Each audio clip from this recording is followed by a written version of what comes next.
Silchar news 24 এর আরেকটি নতুন ভিডিওতে আপনাদেরকে স্বাগতম জানাই। আজকের এই ভিডিওতে বিশেষ কয়েকটি গুরুত্বপূর্ণ খবর নিয়ে আসলাম। আজকের প্রথম খবরটি হলো দেশের কোটি কোটি মহিলাদের জন্য এসেছে একটি ভালো খবর। যে সকল মহিলারা প্রধানমন্ত্রী উজ্জ্বলা স্কিমেতে অন্তর্ভুক্ত রয়েছেন তাদের জন্য কেন্দ্রীয় সরকার থেকে বৃহৎ ঘোষণা করা হয়েছে। কেন্দ্রীয় সরকার থেকে জানানো হয়েছে আগামী 1 বছর পর্যন্ত উজ্জ্বলা আঁচনির গ্যাস সিলিন্ডারেতে মহিলারা সাবসিডি লাভ করিবেন। উজ্জ্বলা যোজনার গ্যাস সিলিন্ডারেতে আগামী 1 বছর পর্যন্ত 300 টাকার সাবসিডি জারি থাকিবে। গতকাল কেন্দ্রীয় ক্যাবিনেট বৈঠকে এই বৃহৎ সিদ্ধান্ত নেওয়া হয়েছে বলে খবর এসেছে। এরপরের খবরটি হলো মধ্যপ্রদেশের পর গুজরাটেতে চলিতেছে রাহুল গান্ধীর ভারত জোড়ো ন্যায় যাত্রা।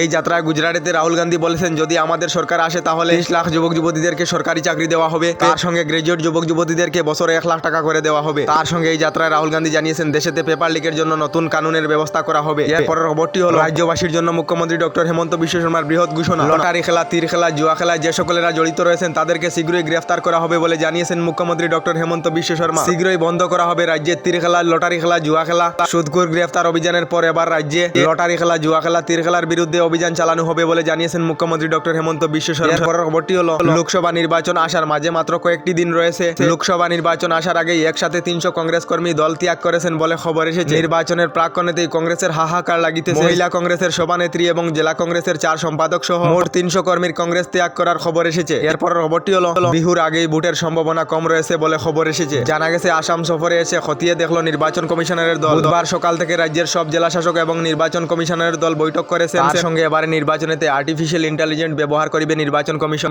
এই বৈঠকে এ ব্যাপারে জেলা প্রশাসনের শীর্ষ আধিকারিকদেরকে কমিশনের তরফ থেকে বুঝিয়ে বলা হয়েছে বলে খবর এসেছে। এরপরের খবরটি হলো উন্নয়ন চাইলে কংগ্রেস এআইইউডিএফ ছাড়ুন মুসলিমদেরকে জানিয়েছেন মুখ্যমন্ত্রী ডক্টর হেমন্ত বিশ্ব শর্মা। নিজের কেন্দ্রের উন্নয়ন যদি চান তাহলে রাজ্যের মুসলমান ভোটাররা কংগ্রেস এআইইউডিএফ ছেড়ে বিজেপিকে সমর্থন করিতে হবে। বুধবার লক্ষিমপুরেতে এক সভায় একথা মন্তব্য করেছেন মুখ্যমন্ত্রী ডক্টর হেমন্ত বিশ্ব শর্মা। এরপরের খবরটি হলো জিও সিম কার্ড ব্যবহারকারীদের জন্য এসেছে একটি বিশেষ খবর। জিও সিম কার্ড ব্যবহারকারীরা এবার লাভ করিবেন free recharge. Jio SIM card ব্যবহারকারীদেরকে এবার 239 টাকার ফ্রি রিচার্জ করে দেওয়া হবে। এই রিচার্জ কিভাবে আপনারা লাভ করিবেন, ভিডিওর স্ক্রিনে একটি মেসেজ দেওয়া রয়েছে। এই মেসেজটি অনেকের মোবাইলে আসিতেছে। এই মেসেজেতে লেখা রয়েছে আনন্দ আম্বানির বিয়ে এবং বার্থডে অনুযায়ী জিও গ্রাহক সকলদেরকে ফ্রি রিচার্জ করে দেওয়া হবে। এই রিচার্জ লাভ করার জন্য আপনাদেরকে নিচে দেওয়া লিঙ্কেতে ক্লিক করে আবেদন করিতে হবে। আপনাদেরও যদি এ ধরনের মেসেজ আসে তাহলে আপনারা এই ধরনের লিঙ্কেতে ক্লিক করিবেন। এই ধরনের লিঙ্কেতে ক্লিক করিলে আপনারা বিপদে পড়িতে পারে। কারণ হলো প্রতারকরা নতুন নতুন পদ্ধতিতে লোকেদের সাথে প্রতারণা করার চেষ্টা করে। এ ধরনের ভুয়ো মেসেজ থেকে দূরে থাকিবেন এবং অন্যকেও সতর্ক করিবেন। এরপরের খবরটি হলো দেশের লাখ লাখ লোকেদের জন্য এসেছে একটি ভালো খবর।